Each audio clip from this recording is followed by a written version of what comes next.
नमस्कार। Astro insights with Richa में आप सभी का स्वागत है। मैं हूं डॉक्टर ऋचा शुक्ला। आज का वीडियो है मकर संक्रांति के ऊपर। सबसे पहले मैं बताऊंगी कि मकर संक्रांति क्यों मनाई जाती है और उसके बाद ये कि इस दिन आप क्या कुछ दान कर सकते हैं, और तीसरी बात कि 12 राशियों पर इस सूर्य की संक्रांति का क्या प्रभाव होगा, इस पर भी बात होगी। क्योंकि इस बार ये जो सूर्य का मकर राशि में प्रवेश होगा वो महत्वपूर्ण हो जाता है, क्योंकि वहां पर इस वक्त शनि देव खुद भी मकर राशि में, जो कि इस घर के स्वामी हैं, विराजमान हैं। और ऐसा मौका हर बार नहीं होता। ये 30 सालों में सिर्फ 2 सालों में ऐसा होता है कि जब सूर्य उस राशि यानी मकर राशि से गोचर करते हैं और वहां पर राशिपति शनि स्वयं विद्यमान होते हैं। इसलिए ये गोचर कुछ महत्वपूर्ण हो जाता है, इंपॉर्टेंट हो जाता है। आपकी राशियों पर क्या प्रभाव होगा, छोटा छोटा कुछ हिंट्स जो हैं वो आपको मैं अवश्य दूंगी। सबसे पहले बात होगी कि मकर संक्रांति है क्या। मकर संक्रांति का मतलब है कि सूर्य, जो कि वनस्पतियों के मालिक हैं, इस भचक्र के राजा हैं, ब्रह्मांड के राजा हैं, प्रकाशित ग्रह है, केवल एक ही प्रकाशित ग्रह है अगर सही पूछे तो सूर्य का जो परिक्रमा है, मतलब 12 भावों में घूमना जो है वो बहुत इंपॉर्टेंट हो जाता है। और सबसे बड़ी बात यह कि सूर्य 6 महीने उत्तरायण और 6 महीने दक्षिणायन की यात्रा करते हैं, तो उसमें सूर्य की जो तीव्रता है उसमें भी कमी होती है जब सूर्य दक्षिणायन होते हैं। तो मकर संक्रांति इसलिए इंपॉर्टेंट है कि सूर्य, एक तो ये कि हर साल मतलब जनवरी में ही सूर्य मकर राशि में जाते हैं, तो हर वर्ष का पहला सूर्य का जो संचरण होता है वो मकर राशि में ही होता है, और यहां से ही सूर्य अपने उत्तरायण होने की यात्रा प्रारंभ करते हैं। सूर्य वनस्पतियों के देने वाले हैं, इसलिए आप देखते हैं ना कि 13 तारीख को हम लोहड़ी भी मनाते हैं। यानी वो भी एक पंजाब का बहुत बड़ा पर्व है, जिसमें कि हम देखते हैं कि लोग अपने फसलों की पूजा करते हैं या अच्छी फसल हो उसकी कामना करते हैं। महाराष्ट्र में भी मनाया जाता है। मकर संक्रांति का पर्व पूरे देश में ही मनाया जाता है, अलग अलग नामों से। तो क्योंकि ये सूर्य का पर्व है, सूर्य अपने पुत्र की राशि से विचरण करने वाले हैं, जो कि उनके मित्र नहीं है।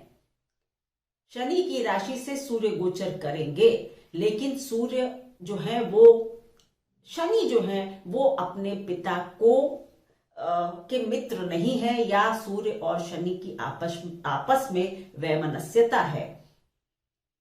तो इसलिए भी जैसे आप देखते हैं ना कि हम मकर संक्रांति को क्या दान करते हैं।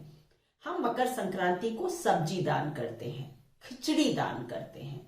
हम तिल और गुड़ से बने जो व्यंजन होते हैं, चाहे वो तिलपट्टी हो, गजक हो, रेवड़ियां हो, ये सब हम क्यों करते हैं? क्योंकि गुड़ अगर हम देखें तो गुड़ सूर्य का पदार्थ है और तिल जो है वो शनि के लिए बहुत प्रिय है। तो हम क्या करते हैं, हम गुड़ और तिल को मिलाने का प्रयास करते हैं कि भाई सूर्य का ये जो संचरण है ये बहुत मीठा रहे, अच्छा रहे। शनि की राशि से गुजरना सूर्य के लिए आसान नहीं है। तो हम चाहते हैं कि हम सब लोग जब इतना दान पुण्य करेंगे तो सूर्य और शनि की आपस की जो वैमनस्यता है वो थोड़ी कम होगी। दूसरा एक इंटरप्रिटेशन ये भी है कि सूर्य क्योंकि वनस्पतियों के कारक ग्रह है, इसलिए हम इस दिन खाना पीना दान करते हैं। घी, खिचड़ी, सब्जियां, मूंगफलियां, मतलब जो भी चीज होती है, और खास करके जो चीजें जमीन के अंदर होती हैं उनका दान अवश्य कीजिए। अगर आपको ये समझना है तो जमीन के अंदर उगी हुई चीजें, चाहे वो मूंगफली है, आलू है, गाजर है, कोई भी चीज जो जमीन के अंदर से आती है, इन सब का दान खिचड़ी के साथ अवश्य करें आप लोग। और गुड़ और तिल से बनी हुई गजक या तिलपट्टी का दान भी अवश्य करें आप। इस दिन आप, क्योंकि शनि जो है वो हमारी समाज के जो निचला तबका है उसके प्रतिनिधि हैं, तो आप लोगों को मंदिर में तो दान करना ही चाहिए, लेकिन आपको गरीब लोगों के लिए, असहाय लोगों को ऊनी कपड़े आप दान कर सकते हैं, खाना पीना दान कर सकते हैं, यानी कि समाज में एक बराबरी हो, हम असहायों की मदद करें, कुछ अच्छे प्रयास करें उनके उत्थान के लिए। ये सब काम आपको मकर संक्रांति पर करने चाहिए, और अगर आप ऐसा करते हैं तो फिर आपके लिए सूर्य और शनि दोनों ही मेहरबान हो जाते हैं। इस तरह से इस बार आप अपनी मकर संक्रांति को मनाएं। अब बात होगी कि आपके लिए ये जो गोचर है सूर्य का, यहां पर जब सूर्य गोचर करेंगे 15 तारीख को इस बार सूर्य का गोचर होगा, 14 को नहीं होगा। अब थोड़ी सी पृथ्वी की जो जिसको आप कहते हैं टिल्ट है वो अपनी उसमें, तो अब सूर्य का जो इंग्रेस है, सूर्य का जो राशि प्रवेश है वो 15 को होता है, लेकिन क्योंकि हम 14 को मना रहे हैं बहुत वर्षों से इसलिए मना रहे हैं, लेकिन सूर्य का प्रवेश 15 को होगा, तो आप 15 को भी मकर संक्रांति मना सकते हैं। चलिए अब आपकी राशि में ये कैसा असर डालेगा इस पर बात कर लेते हैं। सबसे पहले बात होगी मेष राशि की। समझना बस इतना सा होगा कि अगर आपकी मेष राशि है तो सूर्य आपके 5वें घर के मालिक बनते हैं। 5वें घर के मालिक बनकर 10वें घर के मालिक के साथ 10वें घर में ही विचरण करेंगे। ठीक है, क्या है कि क्योंकि सूर्य शनि के साथ होंगे, और अगर आप मकर राशि के व्यक्ति हैं तो आपका अपने वर्क प्लेस पर कुछ लोगों से टकराव हो सकता है, आपका अपने सीनियर्स के साथ भी टकराव हो सकता है। लेकिन अगर आप किसी सरकारी पद के लिए इंटरव्यू वगैरह देने जाना चाहते थे या कुछ ऐसा प्रयास कर रहे थे तो उसमें आपको सफलता मिलने की उम्मीद होती है। आपकी सेहत भी जनरली, वाइटैलिटी आपकी अच्छी रहेगी, क्योंकि जो सूर्य है वो केंद्र में 10वें घर में प्रभावशाली होता है, तो इसलिए आपकी वाइटैलिटी, इम्यूनिटी सब अच्छी रहने वाली है। समाज में भी आपका कुछ दबदबा बढ़ सकता है, लेकिन ये ध्यान रखिए कि अगर आपने अच्छे कार्य यानी समाज से जुड़े हुए कार्य करते हैं तो ही आपको पद प्रतिष्ठा प्राप्त होगी। अगर आप सरकारी पदों से जुड़े हुए व्यक्ति हैं तो आपको नीचे के तबके के लिए कुछ अच्छी योजनाएं लानी चाहिए, बनानी चाहिए, आपको बहुत प्रतिष्ठा की प्राप्ति होगी। आप अपने फ्रेंड्स से, फैमिली वालों से, इन सब से ही, मतलब जिसको आप कहते हैं ना कि एक मदद आप पा सकते हैं। कुल मिलाकर आपके लिए ये जो गोचर है ये सफलता और सम्मान लेकर आ सकता है, लेकिन बशर्ते आप नीचे तबके के लोगों के लिए कार्य करें तभी। अपने सीनियर्स के साथ आपको टकराव नहीं करना चाहिए। अब बात होगी वृषभ राशि। वृषभ राशि वालों के लिए अगर देखा जाए तो आपके लिए सूर्य जो है वो 4थे घर के मालिक बनते हैं और आपके 9वें घर से नवमेश के साथ गोचर करेंगे, यानी अपने घर से 6ठे घर में होंगे।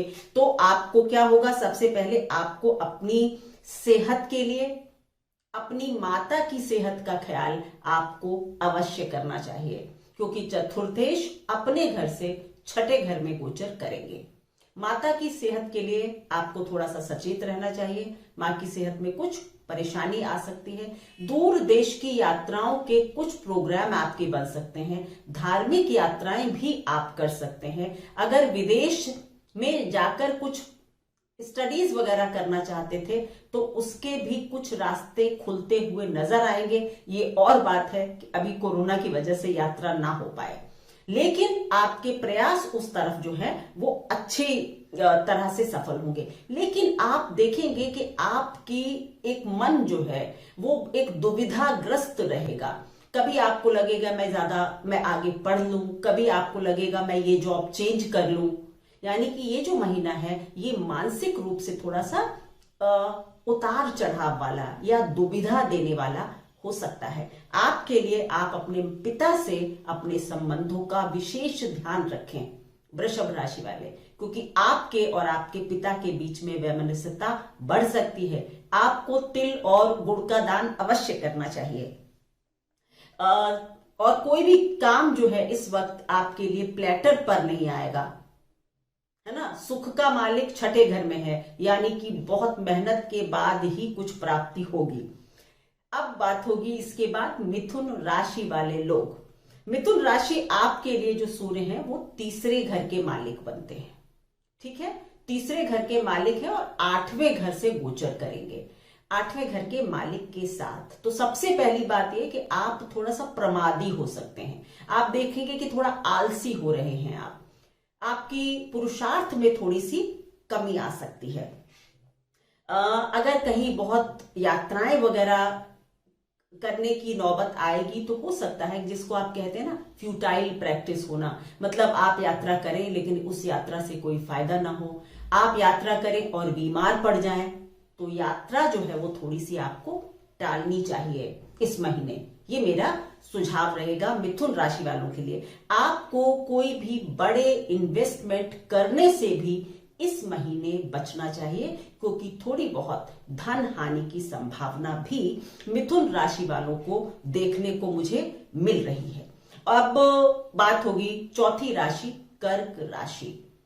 आपके लिए सूर्य जो है दूसरे घर के मालिक हैं और 7वें घर के मालिक के साथ 7वें घर में गोचर करेंगे, ठीक है।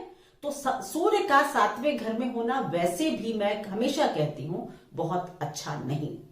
और अगर दूसरे घर का मालिक होकर अपने घर से छठे में आ जाए तो पहली बात तो ये कि आपको थोड़ा सा पैसे के लिए कुछ मशक्कत करनी पड़ सकती है। थोड़ा सा हैंड जो है वो आपको अपना टाइट लग सकता है।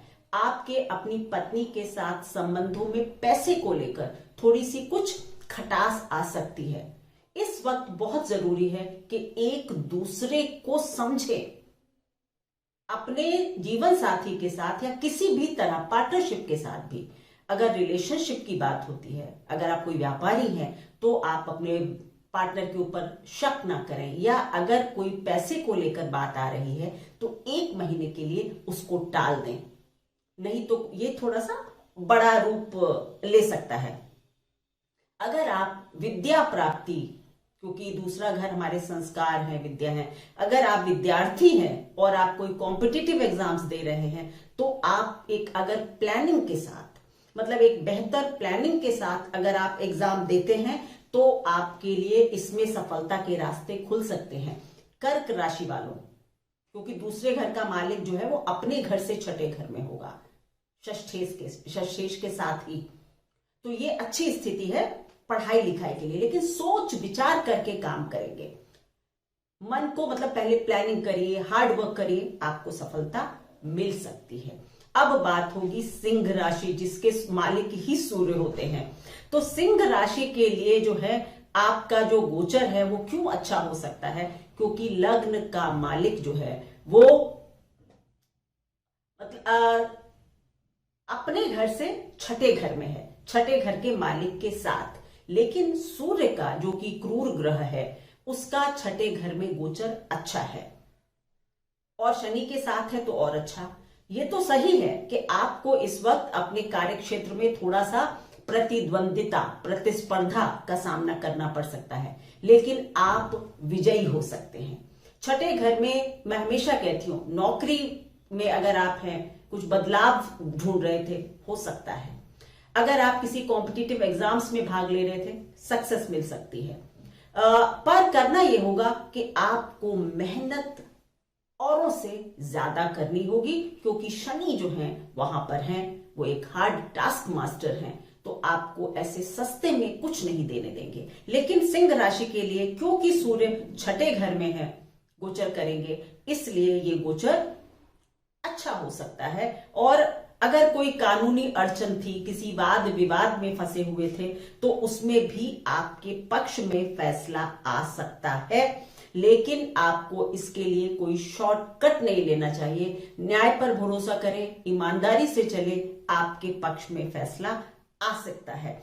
जो माइनस पॉइंट होगा वो सिर्फ एक होगा कि सिंह राशि वालों अपनी सेहत का ध्यान रखें। हो सकता है अधिक काम के भार की वजह से या अधिक प्रतिस्पर्धा, अधिक प्रतिद्वंदिता को ले लेने की वजह से आप अपनी सेहत में कुछ नजरअंदाजी करें, तो वो आपके लिए थोड़ा सा नुकसानदायक हो सकता है। सेहत के लिए जो मैं एक बात आपसे जरूर कहूंगी कि आप लोगों को एक हेल्थ रिजीम जिसको आप कहते हैं, कोई एक्सरसाइज अपनी जिंदगी में, अपनी लाइफस्टाइल में इंट्रोड्यूस करें, नहीं तो आपको हड्डियों वगैरह की परेशान करेगी। सिंह राशि वालों, ये अवश्य ही ध्यान रखिए। एक्सरसाइज, वॉकिंग आपके लिए बहुत जरूरी है। अब बात होगी कन्या राशि वाले। कन्या राशि वालों के लिए सूर्य जो है वो 12वें घर के मालिक बनते हैं। 12वें घर का जो मालिक है वो 5वें घर से गोचर करेगा। अब 12वें घर का यानी व्यय का मालिक संतान के भाव से गोचर करेगा, तो ये क्या है कि ये कुछ बदलाव ला सकता है। 5th हाउस हमारा जो है ना वो 10वें घर से 8वां भी होता है, तो यानी कि कुछ कार्य क्षेत्र में भी बदलाव आपको देखने को मिल सकते हैं। अगर आप किसी सरकारी फेवर वगैरह की उम्मीद कर रहे थे तो वो भी आपको मिल सकता है। कन्या राशि वालों, कुछ बदलाव के साथ आपके जीवन में कुछ प्राप्ति हो सकती है, यानी को कुछ मान सम्मान भी मिल सकता है। लेकिन आपके शिक्षा में अगर आप विद्यार्थी हैं तो उसमें थोड़ी रुकावटें या कुछ दिक्कत आ सकती है। मे बी कोई एग्जाम शेड्यूल थे लेकिन वो आगे बढ़ गए या कुछ भी, तो इस तरह से शिक्षा में थोड़ा सा व्यवधान होगा। कार्य क्षेत्र में भी सीनियर्स के साथ यानी अपने बॉसेस के साथ आपकी कुछ अनबन हो सकती है। अगर आप बाहर पढ़ने जाने के लिए या आपके बच्चों की शिक्षा में भी कुछ दिक्कत आ सकती है, या बच्चों की तरफ से आपको एक रेजिस्टेंस का सामना करना पड़ सकता है। आपके और आपकी संतान के बीच में कुछ, जिसको आप कहते हैं ना, थोड़ा सा अलगाव होना या वैचारिक मतभेद होना बढ़ सकता है कन्या राशि वालों। अन्यथा आपके लिए ये गोचर ठीक है। अब बात होगी तुला राशि वाले लोग। तुला राशि के लिए सूर्य जो है वो 11वें घर के मालिक बन जाते हैं और इनका गोचर जो है वो 4थे घर से होगा। ठीक है, 11वें घर का मालिक 4थे घर से गुजरेगा, 4थे घर के मालिक के साथ। तो आपके लिए थोड़ी सी तो बात मैं ये कहूंगी कि आपके लिए मतलब 4थे घर का जो सूर्य है वो मतलब शनि के साथ अगर होगा तो एक तो घर में हो सकता है आपको अपनी माता या पिता की सेहत की तरफ से थोड़ी परेशानी हो जाए। ठीक है, या फिर ये हो सकता है कि आपको घर में बहुत समय देना पड़े, घर में कुछ रेनोवेशन वगैरह का काम कराएं इसलिए उसमें खर्चा हो, ऐसा कुछ भी आपको देखने को मिल सकता है। मतलब रुपए पैसे के चलते आपका कोई काम नहीं रुक रहा है, क्योंकि 11वें घर का मालिक है और 4थे घर से गुजर रहा है, एक अच्छी स्थिति में है। सो मतलब वो सब ठीक है, लेकिन माता पिता की किसी की सेहत, क्योंकि पिता के लिए भी 7वां घर है और माता के लिए तो है ही शनि और सूर्य की जो युति है, तो माता की हड्डियों में दर्द, जोड़ों में परेशानी, या आपकी भी सेहत थोड़ी सी नरम गरम इस महीने रह सकती है।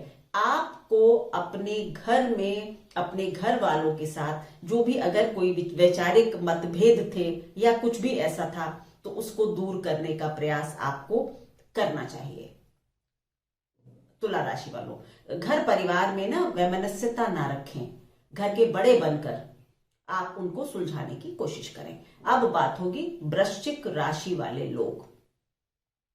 वृश्चिक राशि के लिए सूर्य जो है 10वें घर के मालिक 10वें घर के मालिक बन जाते हैं और वो कहां से गुजरेंगे?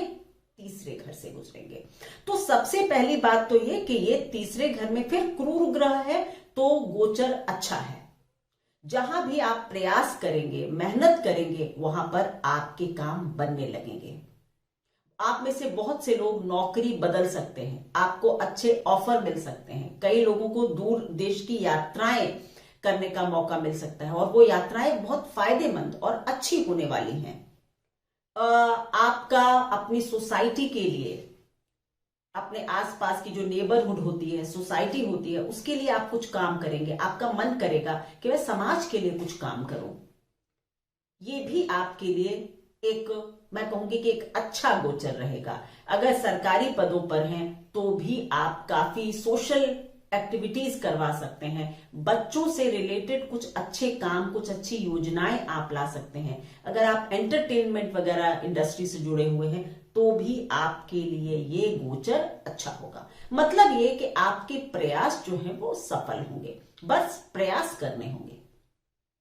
छोटे भाई बहनों के साथ थोड़ी सी वैचारिक मतभिन्नता हो सकती है, पिता के साथ भी हो सकती है आपके, क्योंकि इस वक्त तीसरे घर में बैठकर सूर्य और शनि दोनों 9th हाउस को देखेंगे। सो ये बात आपके लिए ध्यान रखने की है। अब बात होगी धनु राशि वाले लोग। आपके लिए सूर्य जो है वो 9वें घर के मालिक होते हैं, और दूसरे घर के मालिक के साथ दूसरे घर से गुजरेंगे। अपने घर से ये जो गोचर है वो छठे घर में हो रहा है। तो मैं ये कहूंगी कि आपके लिए भी परिवार में किसी की भी सेहत, स्वास्थ्य परेशान कर सकता है।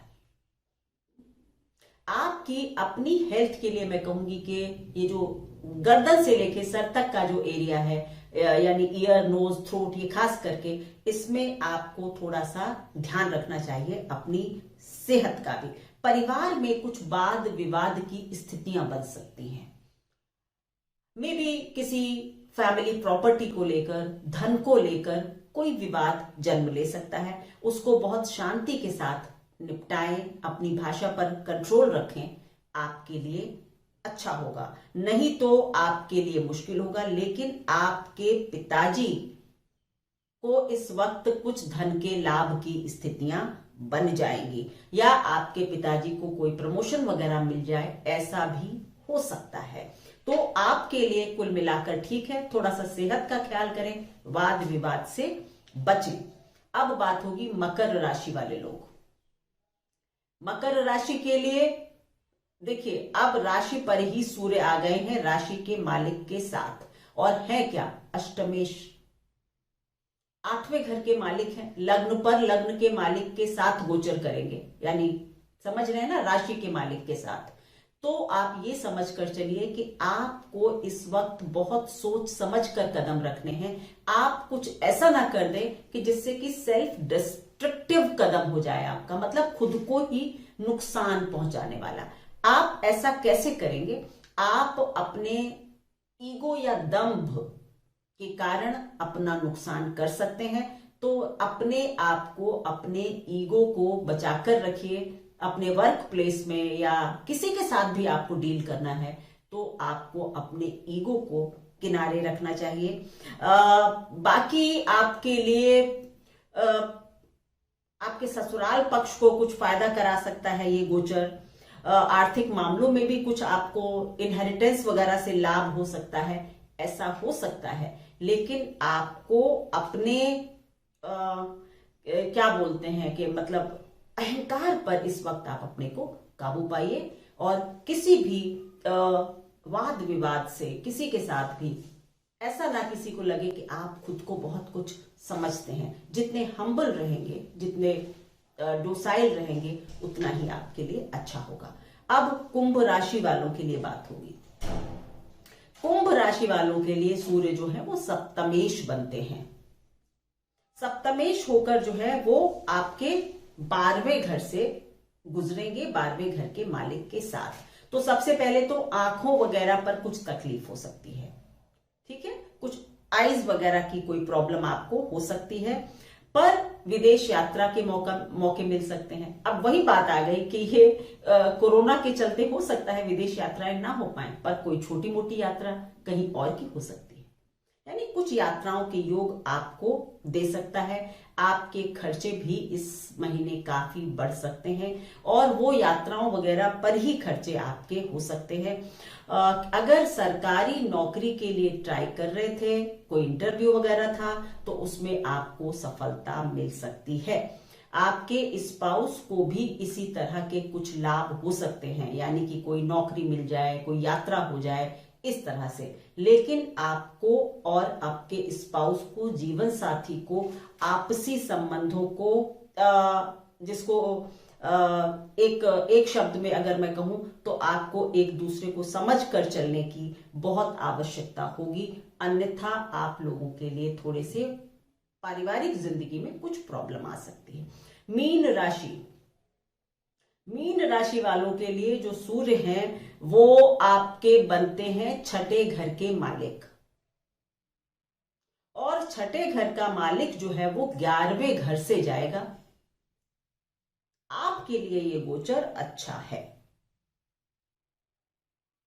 मतलब काफी फाइनेंशियल फायदे वगैरह आप उठा सकते हैं, नेटवर्किंग से फायदे उठा सकते हैं, कुछ अच्छे लोगों के साथ आपका जुड़ाव हो जाए, आपको फायदा हो जाए।